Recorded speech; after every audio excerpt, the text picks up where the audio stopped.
మెదక్ జిల్లా ఎస్పీ కార్యాలయంలో ఎస్పీ సమావేశం నిర్వహించారు. అంతర్రాష్ట్ర నిందితులను అరెస్టు చేసినట్లు ఆయన తెలిపారు. నేరానికి ఉపయోగించిన పనిముట్లు ఒక గూడ్స్ వాహనాన్ని పోలీసులు స్వాధీనం చేసుకున్నారు. యూపీకి చెందిన వారు 6 కాగా ఒకరు మహారాష్ట్ర వాసిగా గుర్తించారు. వీరందరూ సిద్దిపేట జిల్లా, మెదక్ జిల్లాలో కలిసి గత 6 నెలల నుంచి దొంగతనాలకు పాల్పడటం జరిగిందని తెలిపారు. గత నెల దొంగల ధర్మాలను గ్రామంలో జరిగిన చోరీపై ఫిర్యాదు చేయడంతో అరెస్టు చేసినట్లుగా తెలిపారు. రామాయపేట పురుషులపల్లిలోని దొంగ ధర్మాల గ్రామంలో మహేశ్వరి బిన్ని అనే రైస్ మిల్ ఉంది.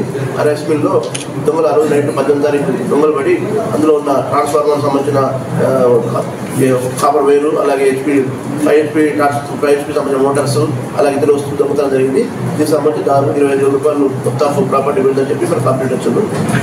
దీని గురించి మనం ప్రత్యేకంగా డిఎస్పీ తుప్రాన్, అలాగే ఇన్స్పెక్టర్ రామాయపేట సిసిఎస్ అందరితో మనం టీమ్స్ ఫామ్ చేసాము.